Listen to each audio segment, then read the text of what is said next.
बिस्मिल्लाहिर्रहमानिर्रहीम अस्सलामु अलैकुम रहमतुल्लाह। इस्लामाबाद हाई कोर्ट के 6 जजेस ने जो धमाका किया है और उन्होंने हाथ लिख के चीफ जस्टिस ऑफ पाकिस्तान या फिर सुप्रीम जुडिशल काउंसिल को ख़त लिख के जो उन्होंने पूरे मुल्क के अंदर भंचाल पैदा किया है, पूरे मुल्क के अंदर एक पंडोरा बॉक्स खोल दिया है अदालती महाज के ऊपर, ये तारीख़ में पहली मरतबा हुआ है।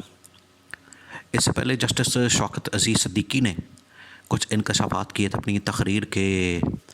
उन्होंने एक तकरीर की थी और उस तकरीर के अंदर उन्होंने कुछ इंकशाफात किए थे, लेकिन बाद में उन्हें खमियाजा भुगतना पड़ा।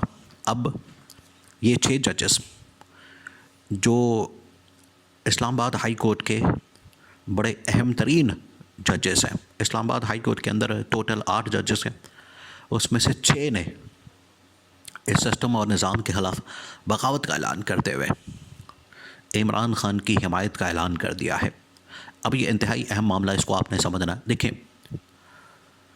ये इस्लामाबाद हाई कोर्ट के जो 6 जजेस हैं, जिसके अंदर justice Mohsin Akhtar Kiyani, justice Babar Sattar, justice Saman Rafat, justice Tariq Mahmood Jahangiri, justice Arbab Mohammad Tahir और एक और जज है।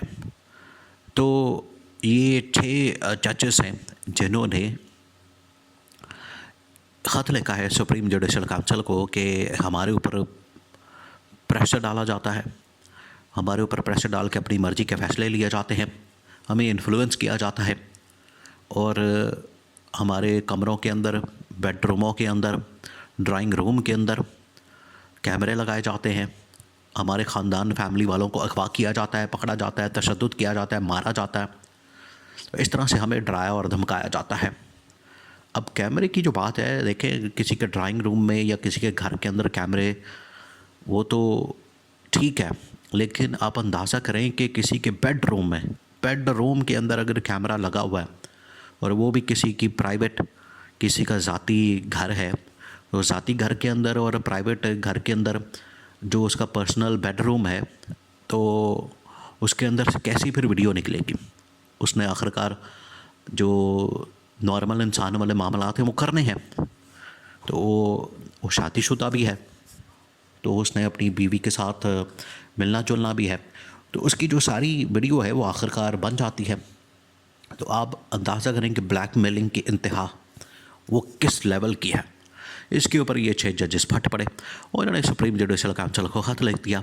अब सुप्रीम जुडिशल काउंसिल की थोड़ी सी फॉर्मेशन को आप समझ लें, वो कैसी होती है। सुप्रीम जुडिशल किसे कहते हैं?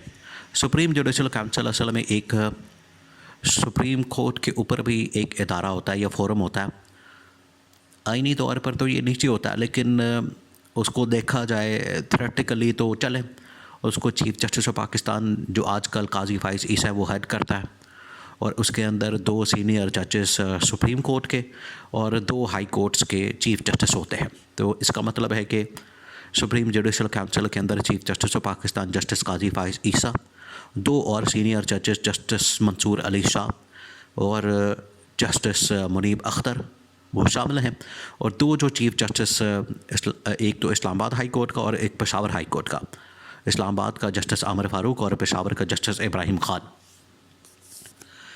ये सुप्रीम जुडिशल काउंसिल को ख़त लिखा है और इसके अंदर पहले तो जस्टिस शौकत अज़ीज़ सिद्दीकी का हवाला दिया गया, उनके साथ जो मामला हुआ, उसके बाद फिर इमरान ख़ान का हवाला दिया गया। तो इस पूरे ख़त के अंदर जो 4-5 सफ़ों का ख़त है, जिसने पूरे पाकिस्तान के अंदर एक भूचाल पैदा कर दिया है, उसमें 2 वाक़यात का ज़िक्र है, ये 2 शख्सियात का ज़िक्र है, एक जस्टिस शौकत अज़ीज़ सिद्दीकी का और एक इमरान ख़ान का। अब जस्टिस शौकत अज़ीज़ सिद्दीकी जो है, उनके साथ एक वाक़या पेश आता है 2018 में।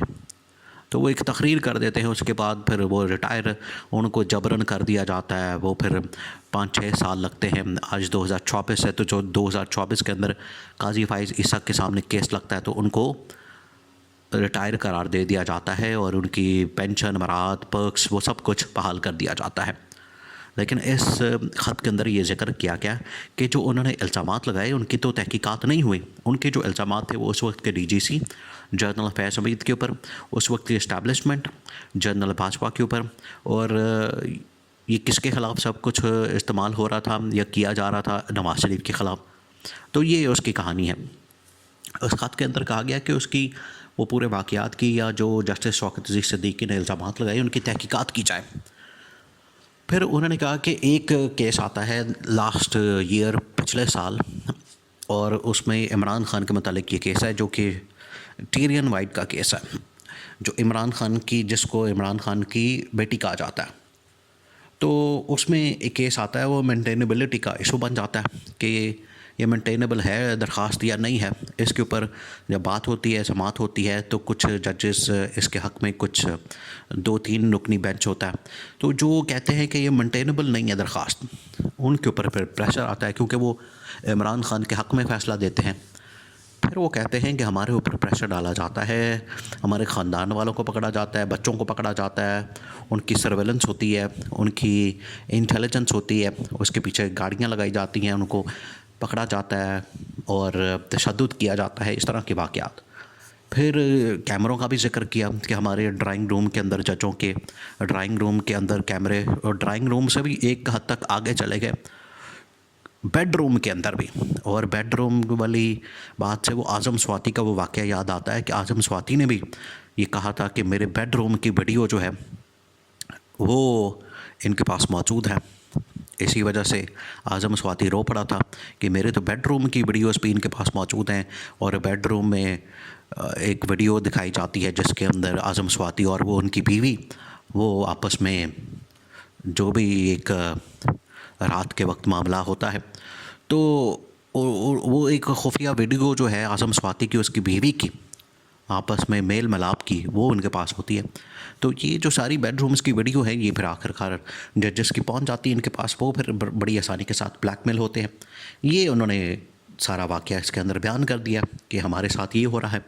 अब ये तारीख़ में पहली मरतबा हुआ है और एक जज ने नहीं किया, ये पाकिस्तान के 6 बड़े बहादुर जजेस, जिसके अंदर जस्टिस बाबर सत्तार भी हैं, जस्टिस तारिक महमूद जहांगीरी हैं, समन रिफत हैं, तो इन्होंने ये ख़त लिखा है जो कि बड़ा खौफनाक और इंतहाई ख़तरनाक है।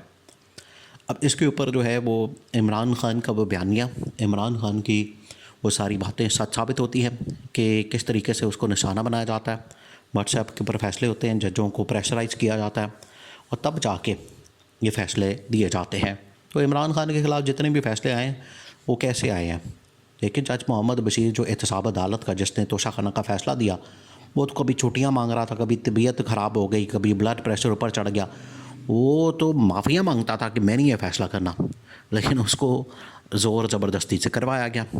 तो अब हालात आपके सामने हैं और हकीकत पूरी दुनिया के सामने आ चुकी है।